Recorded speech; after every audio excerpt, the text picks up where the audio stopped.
Մենք ևս մի քայլ ենք անում, մենք առաջարկ ենք ներկայացնում այսպես կոչված ինքնավար առևտրային միջոցների, սա նշանակում է ATM անգլերեն,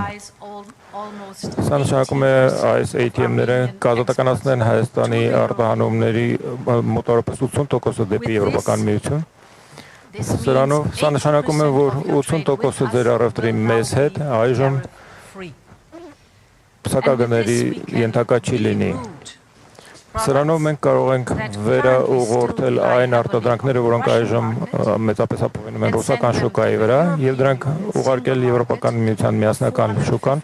450 միլիոն սպառողների։ Տնտեսագետ Սոս Խաչիկյանը կարծում է, որ այս փուլում, որքանով որ եվրոպական կողմը նշել է, սա երկարաժամկետ բնույթ չի կրում եւ ուղղակի ժամանակավոր աջակցություն է ԵԱՏՄ կողմից կիրառված սահմանափակումներին, բայց նաեւ նշվել է, որ այս գործընթացը կարող է ինստիտուցիոնալացվել եւ եթե աջակցությունը տրամադրվի այն ձևաչափով, որ սրանք ոչ թե արտահանողների համար ուղղակի մեկանգամյա օժանդակություն լինեն, այլ երկարաժամկետ գործընթացների համար ստեղծվեն ինստիտուտներ սերտիֆիկացման վերաբերյալ, լոգիստիկայի վերաբերյալ, շուկաների հետ փոխգործակցության վերաբերյալ, ապա այդ դեպքում այս աջակցությունը կարող է դառնալ երկարաժամկետ։ Խոսելով նաև ԵԱՏՄ-ի հետ հետագա համագործակցության մասին եւ այն մասին, որ շատերը համարում են, որ եթե կա Եվրամիության շուկա գնալու հնարավորություն, ապա պետք է լքել ԵԱՏՄ-ն, տնտեսագետն ասաց։ Ես կարծում եմ, որ վարչապետի վերջին այցը Ռուսաստան հստակ պատասխան տվեց այդ հարցին եւ այլևս փորձագիտական կամ տարբեր կողմերից հնչող կարծիքները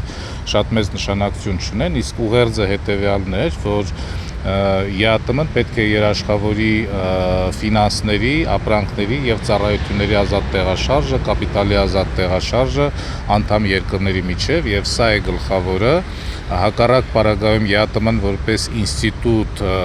դժվար կկարողանա գործել։ Նրա կարծիքով այն տեսակետները, որ Հայաստանը հանրաքվեի միջոցով պետք է դուրս գա ԵԱՏՄ-ից կամ ինտեգրվի Եվրամիությանը, սրանք ժամանակավրեպ են եւ ոչ միայն մենք ենք ԵԱՏՄ-ին անհրաժեշտ, այլ այդ փոխգործակցությունը երկուստեք է։ Իսկ Եվրամիության աջակցությունը մեր երկրին այս պայմաններով պայմանավորված է մեր ընդհանուր քաղաքականության հետ, իսկ ընդհանուր քաղաքականությունը բաց տնտեսությունն է, զարգացած տեխնոլոգիական արժեշղթայի մեջ ինտեգրվելն է եւ Եվրոպա-Ասիա փոխգործակցության շրջանակում արժեշղթայի մեջ մտնելն է։ Այս տեսանկյունից, այո, Եվրամիությունը շատ կարևորել է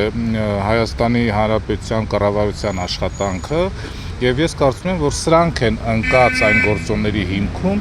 որ Եվրամիությունը ցուցաբերում է որպես աջակցություն ավելի մեծ ինտեգրացիայի, տնտեսական ինտեգրացիա եւ ավելի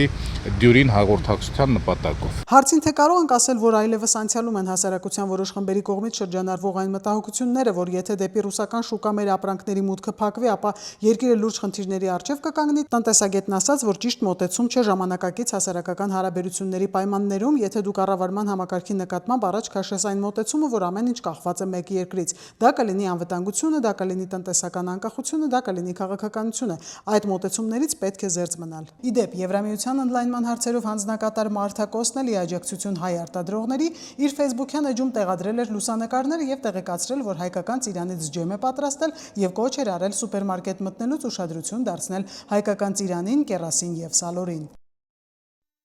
Հավանիր տեսանյութը եւ բաժանորդագրվիր նորությունները բաց չթողնելու համար։